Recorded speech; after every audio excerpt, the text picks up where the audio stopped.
Maya Johnson hadn't checked her phone in 3 years. Not for high school gossip, not for reunion invitations, not for the people who made her teenage years hell. So when Brittany Henderson's message appeared, "We'd love to see you," Maya knew exactly what it was. A setup. They wanted to see the scholarship kid who wore the same jacket every day, whose mother cleaned their houses, who ate lunch hiding in the library. They wanted to laugh at her again. Maya smiled at her assistant. "Clear my schedule Saturday and tell the pilot we're taking the helicopter. Sometimes you don't just show up to a reunion, you descend from the sky." Maya Johnson, 35, a striking black woman with natural hair styled in elegant locks that fall past her shoulders. She carries herself with quiet confidence now, though traces of her younger insecurity occasionally flicker across her face.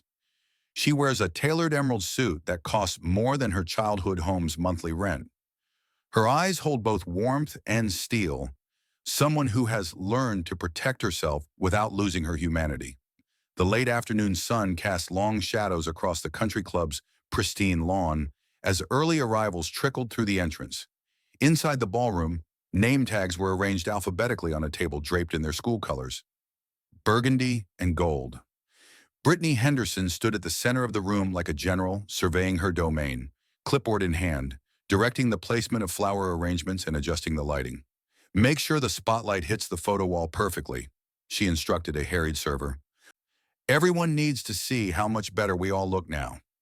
She paused at the registration table, her manicured finger stopping at one particular name tag, Maya Johnson. A smile played at her lips, the kind that never reached the eyes.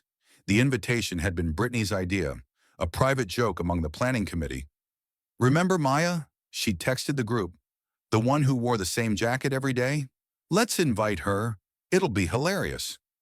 They'd all remembered Maya, the girl who'd been invisible until she became visible for all the wrong reasons. The scholarship kid in a sea of trust funds, the one whose mother cleaned houses, including some of their houses, the girl who'd eaten lunch in the library to avoid the cafeteria's social minefield, the one voted most likely to disappear in an unofficial, cruel yearbook passed around senior year. Maya had disappeared, in a sense. After graduation, she'd vanished from their social media feeds, never attended the 5-year reunion, ignored all the half-hearted attempts at connection, which made Brittany's successful contact, a DM sent with false warmth, feel like a victory. "We'd love to see you. So much has changed." What Brittany didn't know was that everything had changed. Reunion was in full swing by 7 o'clock. Conversations flowed as freely as the premium open bar, punctuated by shrieks of recognition and the recursive loop of, "You haven't changed a bit." Everyone had changed, of course. Time had softened some, hardened others, and left visible markers on all of them.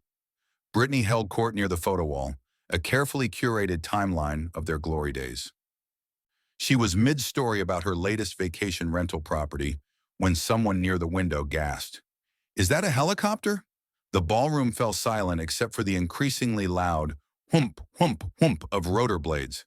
Guests rushed to the windows, champagne flutes forgotten on tables. A sleek black helicopter descended toward the country club's helipad, a feature that existed but was rarely used.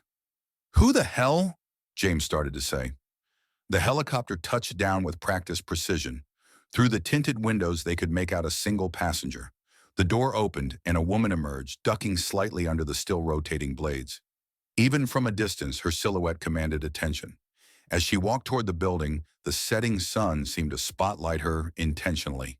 The emerald suit caught the light. Her stride was unhurried, purposeful. She removed her sunglasses and Brittany's champagne glass slipped from her fingers, shattering on the marble floor. "That's Maya Johnson," someone whispered. The room erupted in murmurs, questions cascading over each other. Maya Johnson? The Maya Johnson? Impossible. But the name tag confirmed it when she reached the registration table, where a stunned volunteer could barely stammer a greeting. Maya pinned the tag to her lapel, her lips curving into a smile that held a universe of unspoken words. She scanned the room, her gaze landing on familiar faces, older versions of the teenagers who'd made her feel small. She made eye contact with Brittany first, holding it for a beat longer than comfortable. "Brittany," Maya said, her voice warm but firm. Thank you for the invitation. I almost didn't come. The almost hung in the air like a challenge. Please take a moment to like this video and subscribe for more. Your support helps share these powerful narratives with others who need them.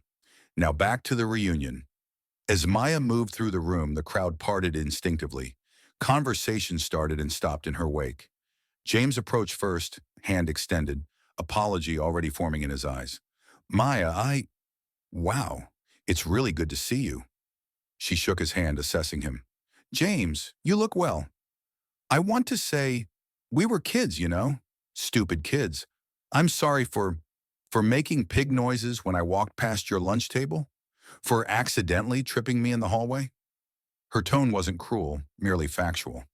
We were kids, but kids can be remarkably cruel. James nodded, shame coloring his neck. Yeah, they can. Throughout the evening, Maya navigated questions about her life with grace.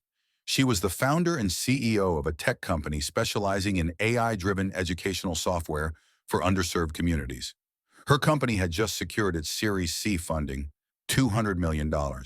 She'd been featured in Forbes, delivered a TED Talk, and sat on the board of 3 nonprofits. But what struck people most wasn't the resume.